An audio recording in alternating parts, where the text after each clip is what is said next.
ನಮಸ್ಕಾರ ಆತ್ಮೀಯ ವಿದ್ಯಾರ್ಥಿಗಳೇ, ನನ್ನ ಹೆಸರು ರಾಕೇಶ್ ಕೆ.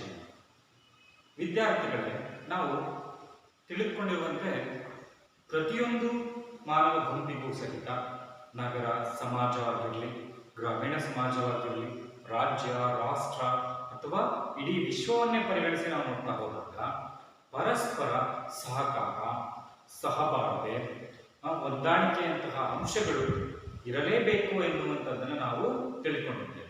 ಹೀಗೆ ಕೇವಲ ಸಾಮಾಜಿಕವಾಗಿಯೇ ನಾವು ಗುರುತಿಸಿಕೊಳ್ಳುವಾಗ ಮಾನವ ಒಂದು ಸಂಘಜೀವಿಯಾಗಿ ಪಡ್ಕೊಳ್ತಾನೆ ಅಂತ ಹೇಳಿದಾಗ, ಇದು ಇತರೆ ರಾಜಕೀಯವಾಗಿ, ಆಡಳಿತಾತ್ಮಕವಾಗಿ, ಆರ್ಥಿಕವಾಗಿ, ಧಾರ್ಮಿಕವಾಗಿ, ಸಾಂಸ್ಕೃತಿಕವಾಗಿರುವಂತಹ ರೀತಿಯಲ್ಲಿ ಬಿಂಬಿಸಿಕೊಳ್ಬೇಕು ಎನ್ನುವಂತಹ ನಿಟ್ಟಿನಲ್ಲಿ ನಾವು ನೋಡ್ತಾ ಹೋದಾಗ ಸಹಕಾರ ಮತ್ತು ಸಹಬಾಳ್ವೆಯಂತಹ ಹೊಂದಾಣಿಕೆಯಂತಹ ಅಂಶಗಳು ಅತ್ಯಂತ ಹೆಚ್ಚು ಮಹತ್ವಪೂರ್ಣವಾದಂತಹ ಒಂದು ಪಾತ್ರವನ್ನು ವಹಿಸ್ತವೆ ಅಲ್ವಾ.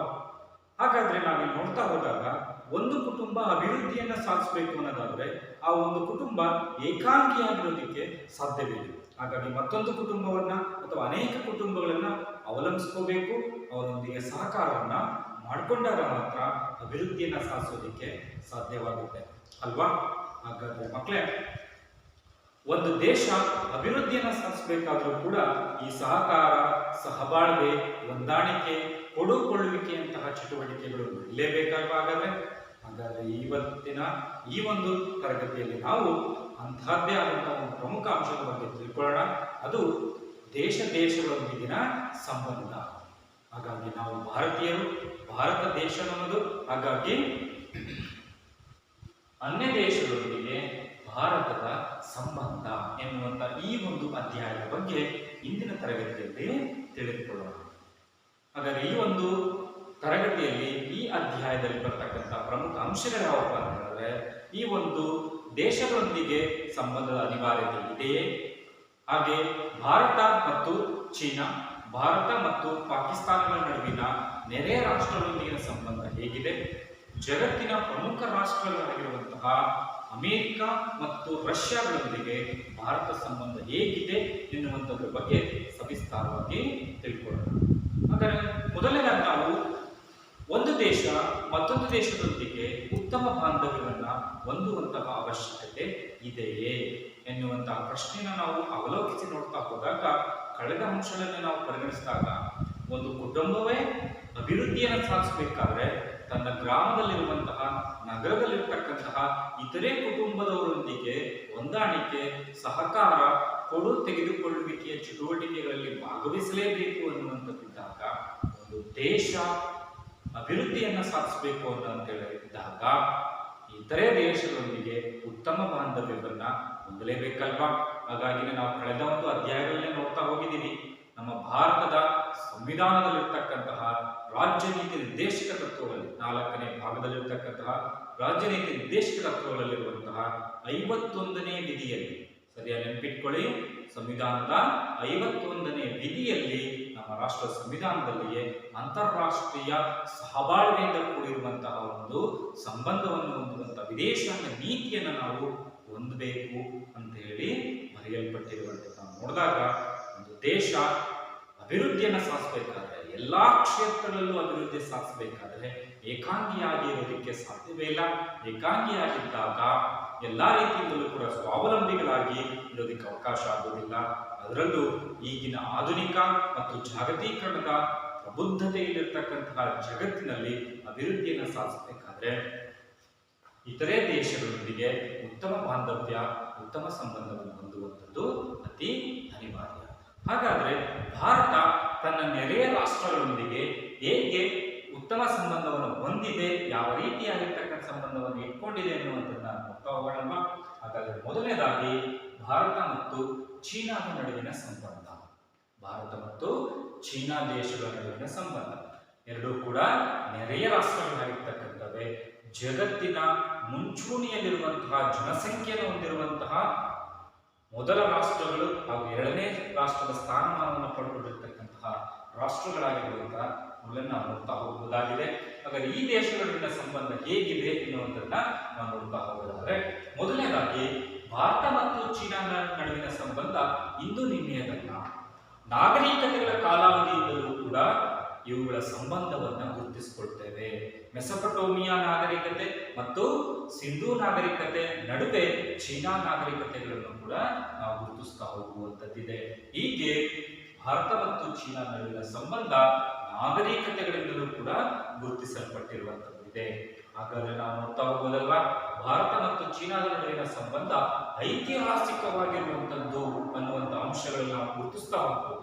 ಹಾಗೆ ಮತ್ತೊಂದು ಅಂಶವನ್ನು ಪರಿಗಣಿಸಿದಾಗ ಭಾರತದಲ್ಲಿ ಉದಯಿಸಿದಂತಹ ಬೌದ್ಧ ಧರ್ಮ ಚೀನಾದಲ್ಲಿ ಪ್ರಸ್ತುತ ಪ್ರಸಾರವನ್ನು ಕಾಣ್ತಾ ಇರುವಂತದ್ದು.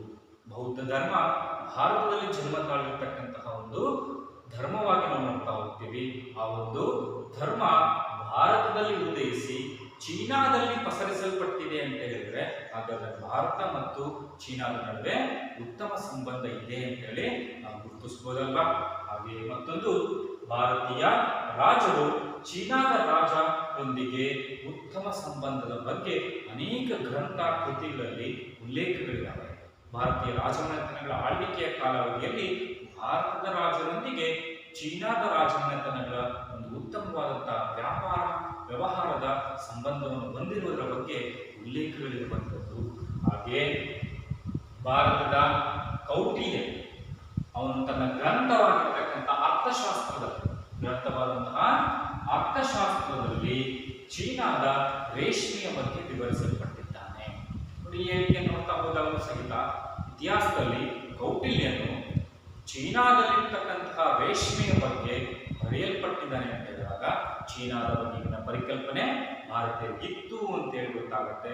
ಎರಡೂ ದೇಶಗಳ ನಡುವೆ ಉತ್ತಮ ಬಾಂಧವ್ಯ ಇರುವಂತಹದ್ರ ಬಗ್ಗೆನೂ ಕೂಡ ಅಲ್ಲಿ ನಮಗೆ ಗೋಚರ ಆಗುತ್ತೆ. ಹಾಗಾಗಿ ನಮಗೆ ಈ ಅಂಶಗಳು ಏನ್ ತಿಳಿಸುತ್ತವಪ್ಪ ಅಂತ ಹೇಳಿದ್ರೆ, ಈ 4 ಅಂಶಗಳು ಸಹಿತ ಭಾರತ ಮತ್ತು ಚೀನಾದ ನಡುವಿನ ಸಂಬಂಧ ಐತಿಹಾಸಿಕವಾದದ್ದು ಅನ್ನುವಂತ ಅಂಶವನ್ನು ನಮಗೆ ಸ್ಪಷ್ಟಗೊಳಿಸ್ತವೆ. ಹಾಗಾದ್ರೆ ಈ ರೀತಿಯಾಗಿರ್ತಕ್ಕಂಥ ಸಂಬಂಧ ನಿರಂತರವಾಗಿ ಉತ್ತಮವಾಗಿತ್ತ? ಇಲ್ಲ. ಮುಂದುವರೆದ ನೋಡ್ತಾ ಹೋದಾಗ ನೋಡಿ, 1962ರಲ್ಲಿ ಟಿಬೆಟ್ ಪ್ರಾಂತ್ಯದ ಅಧಿಪತ್ಯಕ್ಕೋಸ್ಕರ ಉಂಟಾಗಿರುವಂತಹ ಒಂದು ಸಮಸ್ಯೆ. ಟಿಬೆಟ್ ಅನ್ನು ಆಕ್ರಮಿಸಿಕೊಳ್ಳೋದಕ್ಕೆ ಚೀನಾ ಮುಂದಾಗುತ್ತೆ.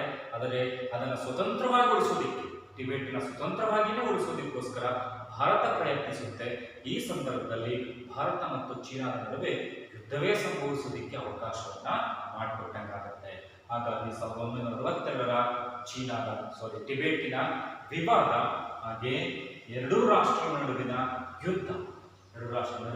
ಯುದ್ಧವೇ ಸಂಭವಿಸಿರುವಂಥದ್ದು ಒಂದು ಸಮಸ್ಯೆಯಾಗಿ ಮಾರ್ಪಾಡಾಗುತ್ತೆ. ಜೊತೆಗೆ ಗಡಿ ಸಮಸ್ಯೆ, ಭಾರತ ಮತ್ತು ಚೀನಾದ ನಡುವಿನ ಗಡಿ ಸಮಸ್ಯೆ ಬೂದಿ ಮುಚ್ಚಿದ ಕೆಂಡದಂತಿದೆ. ಇತ್ತೀಚಿನ ದಿನಮಾನಗಳಲ್ಲೂ ಕೂಡ ಮಾಧ್ಯಮದಲ್ಲಿ ಕಂಡಿರ್ತೀರಾ, ಭಾರತ ಮತ್ತು ಚೀನಾದ ನಡುವಿನ ಯೋಧರ ಸಂಘರ್ಷಗಳು ಯಾವ ರೀತಿಯಾಗಿದ್ದಾವೆ, ಭಾರತೀಯ ಯೋಧರು ಯಾವ ರೀತಿ ಸಾವನ್ನಪ್ಪಿದ್ರು ಅನ್ನುವಂಥದ್ದನ್ನ ನಾವು ನೋಡ್ತಾ ಹೋಗಿದ್ದೀವಿ. ಹಾಗಾಗಿ ಗಡಿ ಸಮಸ್ಯೆಯೂ ಕೂಡ ಇದೆ. ಜೊತೆಗೆ ಭಾರತದ ಅವಿಭಾಜ್ಯ ಅಂಗವಾಗಿರುವಂತಹ ಅರುಣಾಚಲ ಪ್ರದೇಶವನ್ನ ಚೀನಾ ತನಗೆ ಸೇರಬೇಕೆಂದು ಪ್ರತಿಪಾದಿಸ್ತಾ ಇದೆ.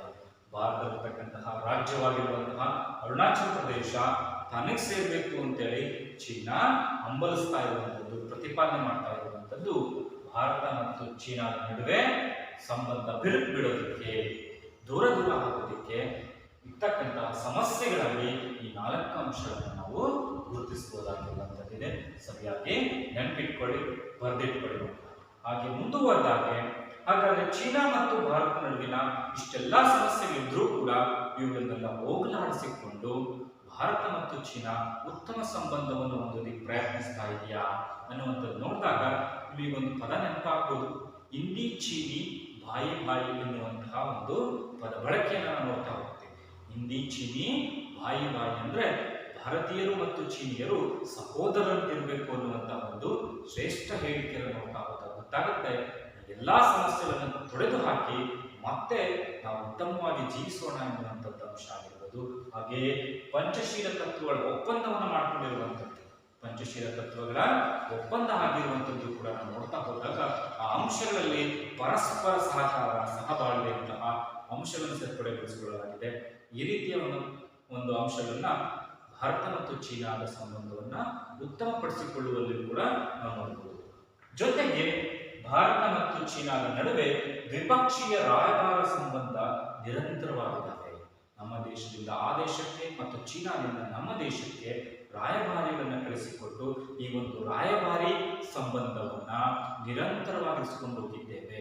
ಇದು ಕೂಡ ಭಾರತ ಮತ್ತು ಚೀನಾದ ಸಂಬಂಧವನ್ನ ಉತ್ತಮಪಡಿಸುವಲ್ಲಿರುವಂತಹ ಪ್ರಮುಖ ಅಂಶ. ಹಾಗೆ ಮತ್ತೊಂದು, ವಿಶ್ವದ ಅಭಿವೃದ್ಧಿಯ ಮುಂಚೂಣಿಯಲ್ಲಿರತಕ್ಕಂತಹ ರಾಷ್ಟ್ರಗಳು ಅಂತ ಕರೆಸಿಕೊಂಡಿದ್ದಾವೆ. ಭಾರತ ಮತ್ತು ಚೀನಾ ಅಭಿವೃದ್ಧಿಯಲ್ಲಿ ವಿಶ್ವ ಮಟ್ಟದಲ್ಲಿಯೇ ಮುಂಚೂಣಿಯಲ್ಲಿ ಏರಿಕೆಯನ್ನು ಕಾಣ್ತಾ ಇರತಕ್ಕಂತಹ ರಾಷ್ಟ್ರಗಳ ಸಾಲಿನಲ್ಲಿ ಇರುವಂತದ್ದು ನೋಡಿದಾಗ ಭಾರತ ಮತ್ತು ಚೀನಾದ ಸಂಬಂಧ ಉತ್ತಮಪಡಿಸಿಕೊಳ್ಳುವಲ್ಲಿ ಪ್ರಯತ್ನಗಳಾಗ್ತಾ ಇದ್ದಾವೆ ಅನ್ನುವಂಥದ್ದು ಗೊತ್ತಾಗುತ್ತೆ. ಜೊತೆಗೆ ಬಹುಮುಖ್ಯವಾಗಿ 1980ರ ನಂತರದಲ್ಲಿ ಚೀನಾ ಭಾರತದ ನಡುವೆ ವ್ಯಾಪಾರ ಮತ್ತು ವಾಣಿಜ್ಯದ ಸಂಬಂಧಗಳು ಉತ್ತಮವಾಗಿರುವಂತಹ ಕಂಡುಬಂದಿದೆ. ಚೀನಾ ಭಾರತವನ್ನು ಮೀರುವಂತೆ ಆರ್ಥಿಕವಾಗಿ ಬೆಳವಣಿಗೆಯನ್ನು ಸಾಧಿಸುವಲ್ಲಿ ಹೆಸರನ್ನು ಮಾಡಿರುವಂತಹ ರಾಷ್ಟ್ರವಾಗಿ ನಾವು ನೋಡ್ತಾ ಹೋದಾಗ ಇವುಗಳ ನಡುವಿನ ಹೊಂದಾಣಿಕೆ ಗೋಚರ ಆಗುತ್ತೆ. ಆದರೆ ಅತಿ ಪ್ರಮುಖವಾಗಿರ್ತಕ್ಕಂಥ ಮತ್ತೊಂದು ಅಂಶ 2015ರಲ್ಲಿ ಜಾಗೃತಿಯಾಗಿ ನೆನಪಿಟ್ಕೊಳ್ಳಿ. 2015ರಲ್ಲಿ ಭಾರತ ಮತ್ತು ಚೀನಾದ ಪ್ರಯತ್ನದಿಂದಾಗಿ ಒಂದು ರಾಷ್ಟ್ರಗಳ ಗುಂಪು ರಚನೆಯಾಗಿದೆ. ಅದೇ ಬ್ರಿಕ್ಸ್ ಎನ್ನುವಂತಹ ರಾಷ್ಟ್ರಗಳ ಗುಂಪು. 5 ಪ್ರಮುಖ ರಾಷ್ಟ್ರಗಳ ಗುಂಪು ರಚನೆಯಾಗಿರುವಂಥದ್ದು. ಬ್ರೆಜಿಲ್, ರಷ್ಯಾ, ಭಾರತ, ಚೀನಾ, ಸೌತ್ ಆಫ್ರಿಕಾ, ಈ ರೀತಿಯಲ್ಲಿ 5 ರಾಷ್ಟ್ರಗಳಿಂದ ರಚನೆಗೊಂಡಿರ್ತಕ್ಕಂಥ ಒಂದು ರಾಷ್ಟ್ರಗಳ ಗುಂಪು ರಚನೆ ಆಗೋದಕ್ಕೆ ಅವಕಾಶ ಮಾಡಿಕೊಟ್ಟಿದ್ದಾವೆ ಭಾರತ ಮತ್ತು ಚೀನಾ ದೇಶಗಳ ಪ್ರಯತ್ನದ ಫಲದಿಂದಾಗಿ. ಹಾಗಾಗಿ ಈ ಒಂದು ಅಂಶಗಳನ್ನು ನೋಡ್ತಾ ಹೋದಾಗ, ಈ ಒಂದು ಅಂಶಗಳನ್ನ ಪರಿಗಣಿಸಿ ನೋಡ್ತಾ ಹೋದಾಗ ಭಾರತ ಮತ್ತು ಚೀನಾ ನಡುವಿನ ಸಂಬಂಧವನ್ನ ಉತ್ತಮಪಡಿಸಿಕೊಳ್ಳುವಲ್ಲಿ ನಡೆದಿರ್ತಕ್ಕಂತಹ ಕೆಲವೊಂದು ಪ್ರಯತ್ನಗಳು ಅಂತೇಳಿ ನಾವು ಕರೀತಾ ಹೋಗ್ಬೋದು. ಈ ಅಂಶಗಳನ್ನು ಕೂಡ ಸರಿಯಾಗಿ ಬರೆದಿಟ್ಟುಕೊಳ್ಳುವಂತೆ ನೋಡಿ. ಹೀಗೆ ನಾವು ಭಾರತ ಮತ್ತು ಚೀನಾದ ನಡುವಿನ ಸಂಬಂಧವನ್ನು ನೋಡ್ತಾ ಹೋದಾಗ ಇದು ಐತಿಹಾಸಿಕವಾದದ್ದು ಅಂತೇಳಿ ನಾವು ಗುರುತಿಸ್ತೇವೆ. ಆದರೆ ಭಾರತ ಮತ್ತು ಚೀನಾದ ನಡುವಿನ ಸಮಸ್ಯೆಗಳನ್ನು ನಾವು ನೋಡಬಹುದು.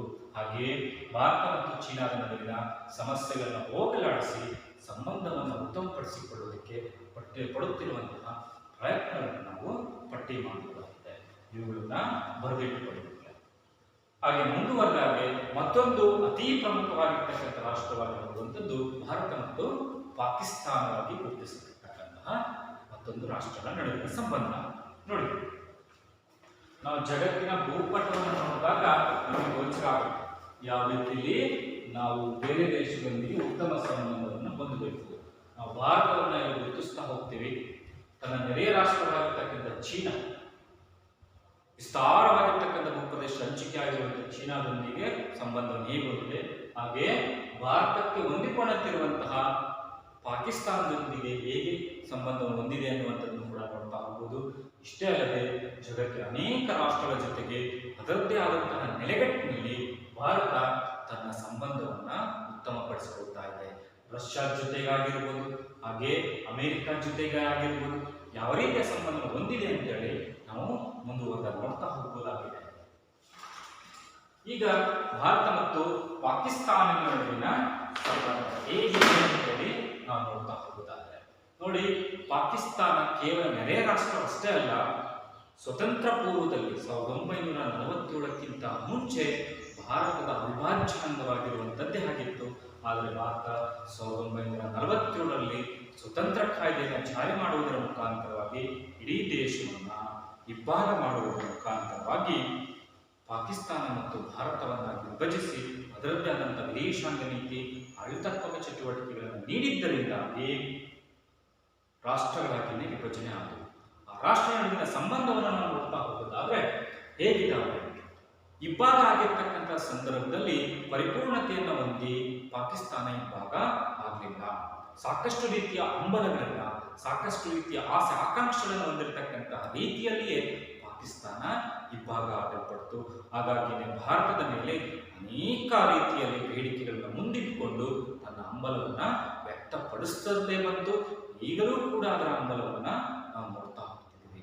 ಈ ಹಂಬಲತೆ ಅನೇಕ ಸಮಸ್ಯೆಗಳಿಗೆ ಕಾರಣೀಭೂತ ಆಗುತ್ತೆ. ಹಾಗಾಗಿ ಆ ರೀತಿಯಾಗಿರ್ತಕ್ಕಂತಹ ರೀತಿಯ ಹಂಬಲತೆ ಯಾವ್ಯಾವ ಸಮಸ್ಯೆಗಳ ಸೃಷ್ಟಿ ಮಾಡಿದೆ ಅಂತೇಳಿ ನಾವು ನೋಡ್ತಾ ಹೋಗ್ಬೋದಾಗಿದೆ. ನೋಡಿ, ಪಾಕಿಸ್ತಾನ ಕೇವಲ ನೆರೆಯ ರಾಷ್ಟ್ರವಾಗಿರದೆ ಭಾರತದ ಅವಿಭಾಜ್ಯ ಅಂಗವಾಗಿತ್ತು. ನಂತರದಲ್ಲಿ ಅದು ವಿಭಜನೆ ಆಯಿತು. ಭಾರತ ಮತ್ತು ಪಾಕಿಸ್ತಾನದ ನಡುವೆ ಈ ಒಂದು ಹಂಬಲತೆಯಿಂದಾಗಿ ಯಾವ ಸಮಸ್ಯೆಗಳು ಸೃಷ್ಟಿಯಾಗಿದ್ದಾವೆ ನೋಡಿ. ನಂಬರ್ 1, ಜಮ್ಮು ಕಾಶ್ಮೀರವನ್ನ ಪಾಕಿಸ್ತಾನ ತನ್ನದು ತನಗೆ ಸೇರ್ಪಡೆಗೊಳ್ಳಬೇಕು ಅನ್ನುವಂತಹ ರೀತಿಯಲ್ಲಿ ಹಂಬಲವನ್ನು ಹೊಂದಿರುವಂತದ್ದಿದೆ. ಹಾಗೆ ಎರಡನೇದು, ಅದಕ್ಕೋಸ್ಕರವೇ ನಡೆಸುತ್ತಿರುವಂತಹ ಭಯೋತ್ಪಾದನಾ ಚಟುವಟಿಕೆಗಳು ಕೂಡ ಪ್ರಮುಖ ಸಮಸ್ಯೆಗಳಾಗಿ ಮಾರ್ಪಾಡಾಗಿದ್ದಾವೆ. ಟೆರರಿಸಂ ಎನ್ನುವಂಥದ್ದು ನುಂಗಲಾರದ ತುತ್ತಂತೇಳಿ ಕರೀತಾ ಹೋಗ್ಬೋದು ಇಡೀ ಜಗತ್ತಿಗೆ. ಹಾಗೆ ಮತ್ತೊಂದು ನದಿ ನೀರಿನ ಹಂಚಿಕೆ, ಸಿಂಧೂ ನದಿಯ ಮತ್ತು ಅದರ ಉಪನದಿಗಳ ನೀರಿನ ಹಂಚಿಕೆ ವಿಚಾರದಲ್ಲಿಯೂ ಕೂಡ ಪಾಕಿಸ್ತಾನ ಮತ್ತು ಭಾರತದ ನಡುವೆ ಸಾಕಷ್ಟು ವೈರತ್ವವಿರುವುದನ್ನು ನೋಡ್ತಾ ಹೋಗ್ತೀವಿ. ಹಾಗೆ ಗಡಿ ಸಮಸ್ಯೆಗಳಿದ್ದಾವೆ. ಜಮ್ಮು ಕಾಶ್ಮೀರ ಸಮಸ್ಯೆ ಅಂತೇಳಿ ಬಂದ ತಕ್ಷಣ ಗಡಿ ಸಮಸ್ಯೆ ಪ್ರಾರಂಭವಾಗುತ್ತೆ. POK ಅಂತೇಳಿ ನಾವು ಗುರುತಿಸ್ತಾ ಹೋದಾಗ ಗಡಿ ಸಮಸ್ಯೆ ಇನ್ನೂ ಕೂಡ ಜೀವಂತವಾಗಿದೆ ಅಂತೇಳಿ ಕರಿತಾ ಹೋಗ್ಬೋದಲ್ವಾ. ಇತ್ತೀಚಿನ ಮಟ್ಟಿಗೆ ಅದನ್ನು ತೊಡೆದು ಹಾಕಲಾಗಿರುವಂತಹ ಪ್ರಯತ್ನಗಳನ್ನು ನಡೆಸಿದ್ದಾರೆ. ನಂತರ 3 ಬಾರಿ ನಡೆದಿರ್ತಕ್ಕಂತಹ ಯುದ್ಧ, ಭಾರತ ಮತ್ತು ಪಾಕಿಸ್ತಾನ ನಡುವೆ 3 ಬಾರಿ ನಡೆದಿರ್ತಕ್ಕಂತಹ ಯುದ್ಧಗಳು ಸಮಸ್ಯೆಗಳನ್ನ ಸೃಷ್ಟಿ ಮಾಡಿರ್ತಕ್ಕಂಥದ್ದಿದ್ದಾವೆ. ಹೀಗೆ ಜಮ್ಮು ಕಾಶ್ಮೀರ ಸಮಸ್ಯೆ, ಹಾಗೆ ಭಯೋತ್ಪಾದನೆ, ನೀರಿನ ಹಂಚಿಕೆ, ಗಡಿ ಸಮಸ್ಯೆ, 3 ಬಾರಿ ನಡೆದಿರ್ತಕ್ಕಂಥ ಯುದ್ಧಗಳು ಇವು ಭಾರತ ಮತ್ತು ಚೀನಾದ ನಡುವಿನ ಸಮಸ್ಯೆಗಳಾಗಿ ನಾವು ನೋಡಬಹುದಾಗಿರುವಂಥದ್ದು. ಹಾಗಾದ್ರೆ ಇಂತಹ ಸಮಸ್ಯೆಗಳನ್ನ ಹೋಗಲಾಡಿಸಿಕೊಂಡು ಭಾರತ ಮತ್ತು ಪಾಕಿಸ್ತಾನ ಮತ್ತೆ ಉತ್ತಮವಾದಂತಹ ರೀತಿಯಲ್ಲಿ ಸಂಬಂಧಗಳನ್ನು ಬೆಸೆದುಕೊಳ್ಳುವಲ್ಲಿ ಅನೇಕ ಪ್ರಯತ್ನಗಳನ್ನು ಕೂಡ ನಡೆಸಲಾಗಿದೆ. ಅಂತಹ ಪ್ರಯತ್ನಗಳನ್ನ ನಾವು ನೋಡ್ತಾ ಹೋಗೋದಾದ್ರೆ ಯಾವ್ಯಾವ ನೋಡಿ, 2 ರಾಷ್ಟ್ರಗಳ ನಡುವೆ, ಭಾರತ ಮತ್ತು ಪಾಕಿಸ್ತಾನ 2 ರಾಷ್ಟ್ರಗಳ ನಡುವೆ ಉತ್ತಮ ಬಾಂಧವ್ಯವನ್ನು ಸೃಷ್ಟಿ ಮಾಡಿಕೊಳ್ಳೋದಕ್ಕೋಸ್ಕರನೇ ತಾಷ್ಕೆಂಟ್ನಲ್ಲಿ ನಡೆದಿರ್ತಕ್ಕಂಥ ಪ್ರಮುಖ ಒಪ್ಪಂದವಾಗಿದೆ. ಅದೇ ಆ ಒಪ್ಪಂದದ ಪ್ರಕಾರವಾಗಿ 2 ರಾಷ್ಟ್ರಗಳು ಮತ್ತೆ ಸ್ನೇಹಪೂರ್ವಕವಾಗಿ ಮುಂದುವರಿಬೇಕು ಅನ್ನುವುದಕ್ಕೆ ಸಹಿ ಹಾಕಲ್ಪಟ್ಟು, ಹಾಗೆ ಸಿಮ್ಲಾ ಒಪ್ಪಂದ ಮತ್ತೆ ಲಾಹೋರ್ ಬಸ್ ಯಾತ್ರೆ, ಲಾಹೋರ್ವರೆಗೂ ಸ್ವತಃ ಪ್ರಧಾನಮಂತ್ರಿಗಳೇ ಬಸ್ ಯಾತ್ರೆಯ ಮೂಲಕವಾಗಿ ಹೊರಟು ಮತ್ತೆ ಬಸ್ನ ಒಂದು ಪ್ರಯಾಣವನ್ನು ಮುಂದುವರಿಸಿರುವಂತದ್ದಾಗಿ ನೋಡ್ತಾ ಹೋಗ್ಬೋದು. ಹಾಗೆ ಆಗ್ರಾದ ನಡೆದಿರ್ತಕ್ಕಂಥ ಒಂದು ಶೃಂಗಸಭೆ, ಇವುಗಳಲ್ಲಿ ನಾನಾ ರೀತಿಯ ಚರ್ಚೆಗಳು ನಡೆಯಲ್ಪಟ್ಟಿರ್ತಕ್ಕಂಥದ್ದಾಗಿ ನೋಡ್ತೀವಿ. ತಾಷ್ಕೆಂಟ್ ಒಪ್ಪಂದ, ಸಿಮ್ಲಾ ಒಪ್ಪಂದ, ಹಾಗೆ ಲಾಹೋರ್ ಬಸ್ ಯಾತ್ರೆ, ಆಗ್ರಾ ಶೃಂಗಸಭೆಗಳು, ಇವುಗಳ ಮೂಲಕವಾಗಿ ಭಾರತ ಮತ್ತು ಪಾಕಿಸ್ತಾನ ಸಂಬಂಧವನ್ನ ಗಟ್ಟಿಗೊಳಿಸಿಕೊಳ್ಳುವಲ್ಲಿ ಅನೇಕ ಪ್ರಯತ್ನಗಳು ನಡೆಸಿರ್ತಕ್ಕಂಥದ್ದಾಗಿ ನೋಡಬಹುದು. ಆದರೂ ಕೂಡ ಭಾರತ ಮತ್ತು ಪಾಕಿಸ್ತಾನ ನಡುವಿನ ಸಂಬಂಧ ಬಿರುಕು ಬಿಡ್ತಲೇ ಹೋಯಿತು, ದೂರ ಹಾಕ್ತಲೇ ಹೋಗಿರ್ತಕ್ಕಂಥದ್ದಿದೆ. ಅದಕ್ಕೆ ಸಾಕಷ್ಟು ಅಂಶಗಳು ಕೂಡ ಪೂರಕವಾಗಿರುವಂತಹ ರೀತಿಯಲ್ಲಿ ಇದಾವೆ. ಯಾವ್ಯಾವು ನೋಡಿ, ಭಾರತ ಮತ್ತು ಪಾಕಿಸ್ತಾನದ ನಡುವೆ ಸಂಬಂಧ ಇನ್ನೂ ಕೂಡ ಹದಗೆಡೋದಕ್ಕೆ ಕಾರಣೀಭೂತವಾಗಿರುವಂತಹ ಅಂಶಗಳು ಯಾವಪ್ಪ ಅಂತ ಹೇಳಿದ್ರೆ, 2001ರಲ್ಲಿ ಆಗಿರ್ತಕ್ಕಂತಹ ಭಾರತದ ಸಂಸತ್ ಭವನದ ಮೇಲಿನ ದಾಳಿ, ನೇರ ಹೊಣೆ ಪಾಕಿಸ್ತಾನ ಅಂತೇಳಿ ಬಿಂಬಿತವಾಯಿತು.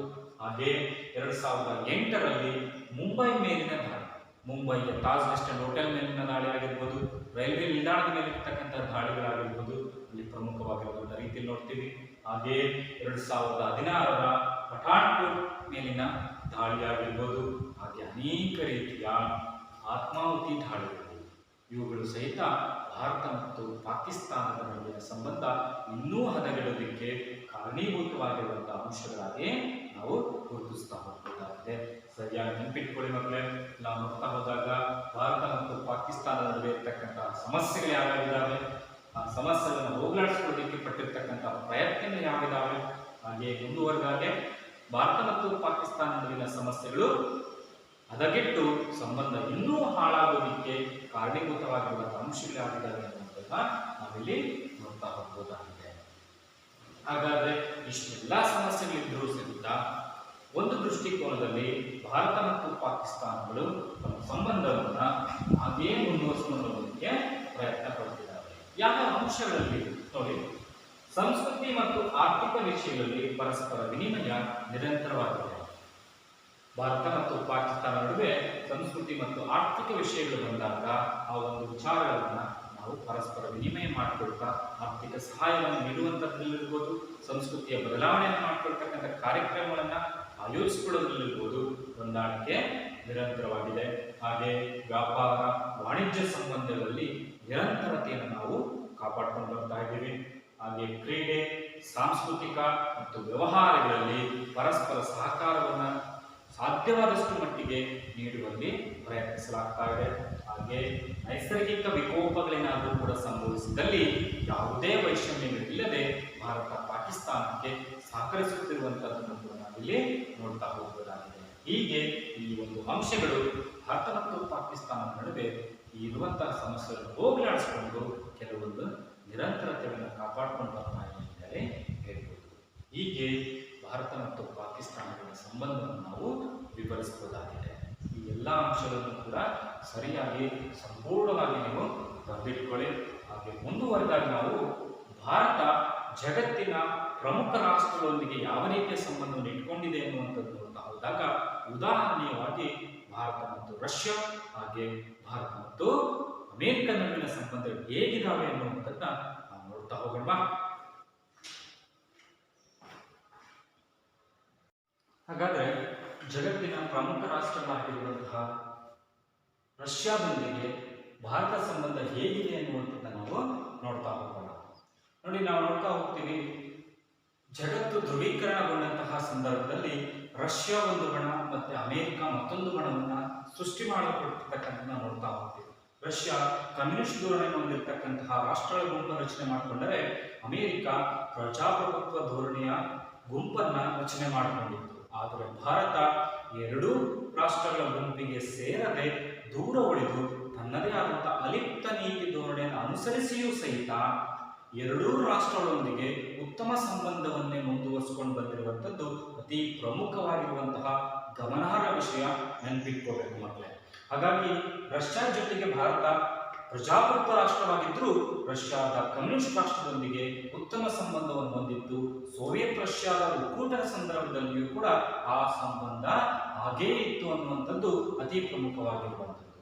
ನೋಡಿ, ಭಾರತ ಮತ್ತು ರಷ್ಯಾದೊಂದಿಗೆ ಉತ್ತಮ ಸಂಬಂಧವನ್ನ ನಾವು ಗುರುತಿಸ್ತಾ ಹೋಗ್ತೀವಿ.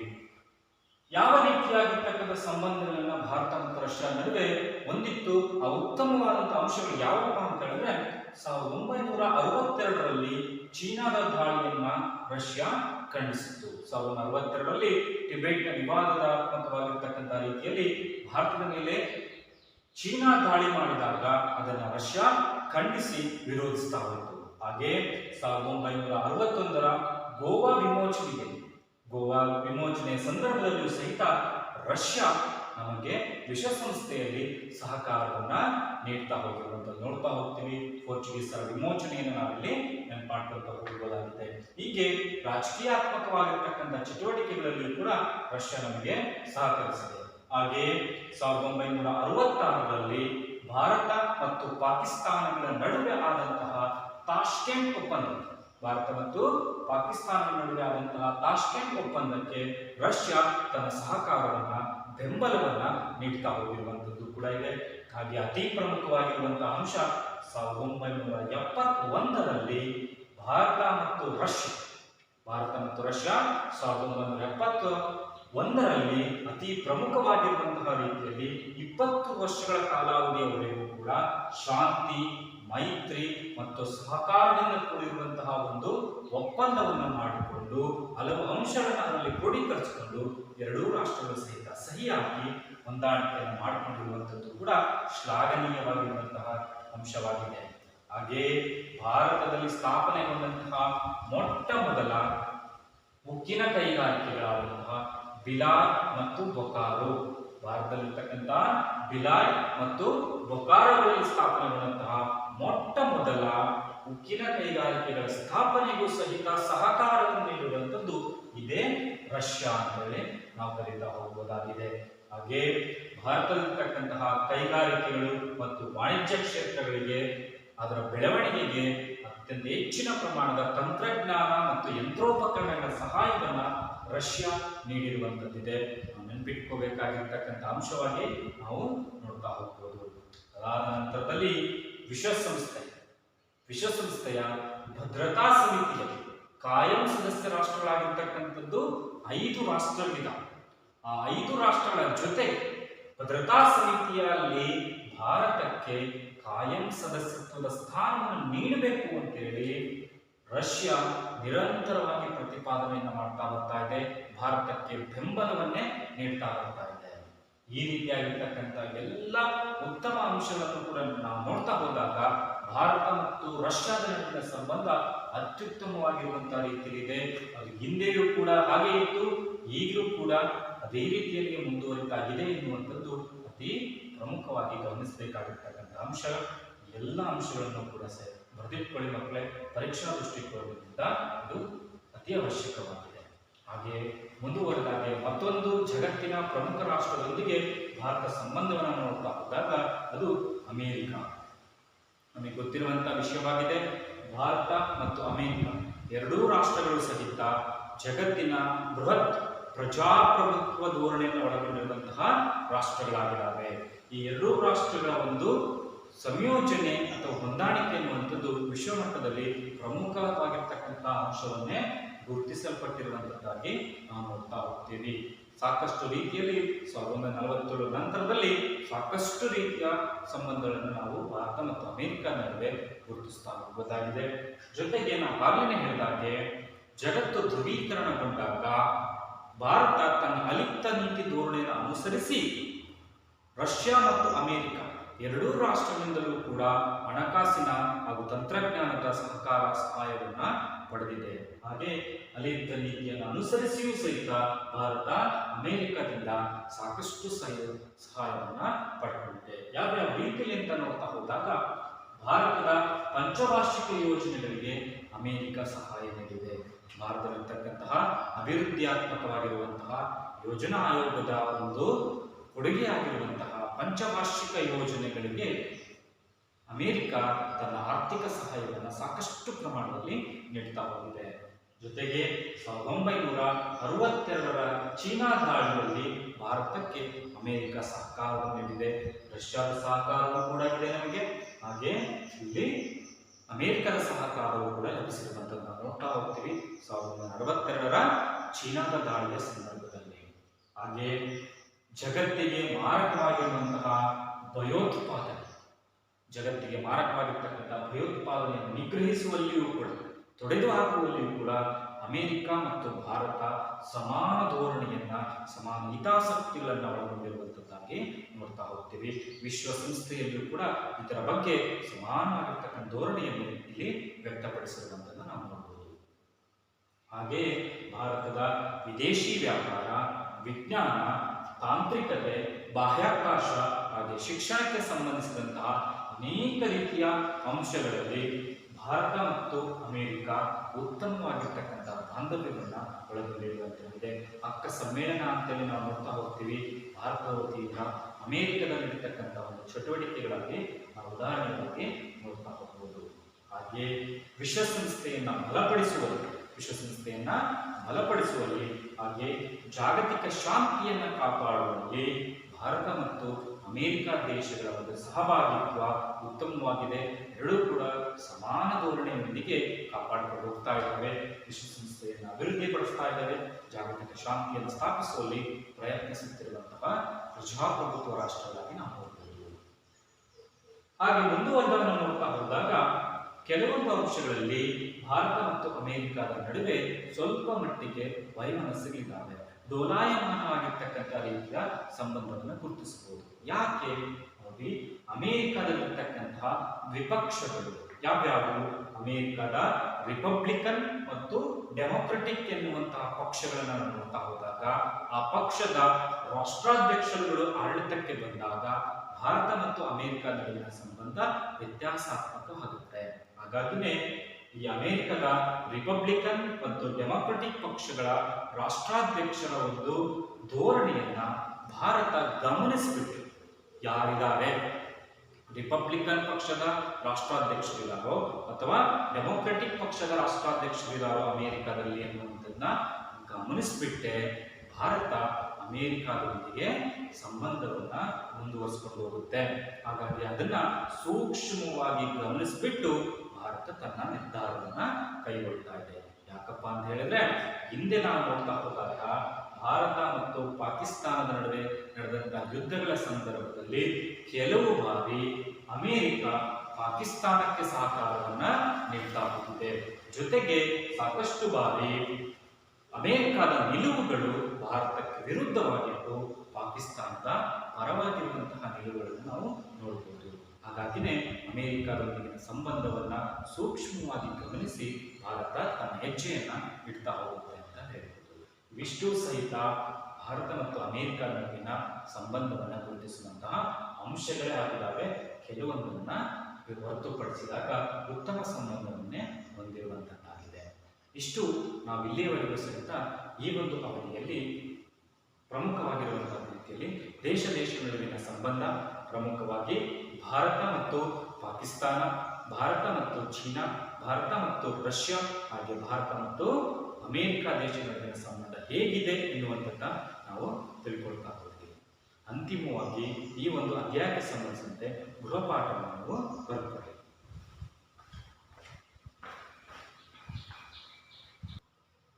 ಗೃಹಪಾಠ: ಭಾರತ ಮತ್ತು ಚೀನಾದ ಸಂಬಂಧ ಐತಿಹಾಸಿಕವಾದುದು ಎಂದು ಹೇಗೆ ಹೇಳಿದ್ದೀರಿ?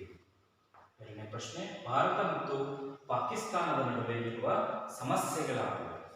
ಮೂರನೇ ಪ್ರಶ್ನೆ, ಭಾರತ ಮತ್ತು ರಷ್ಯಾದ ನಡುವಿನ ಉತ್ತಮ ಬಾಂಧವ್ಯದ ಅಂಶಗಳನ್ನು ಪಟ್ಟಿ ಮಾಡಿ. ಭಾರತ ಮತ್ತು ಅಮೆರಿಕದ ನಡುವಿನ ಸಂಬಂಧವನ್ನು ಕುರಿತು ತಿಳಿಸಿ. ಈ ಪ್ರಶ್ನೆಗಳಿಗೆ ಉತ್ತರಿಸಿ ಮಕ್ಕಳೇ. ಇಲ್ಲಿವರೆಗೂ ಸಹಿತ ಈ ಅಧ್ಯಾಯ ನಿಮಗೆ ಅರ್ಥವಾಗಿದೆ ಅಂತ ಹೇಳಿ ಭಾವಿಸ್ತೇನೆ. ನಮಸ್ಕಾರ.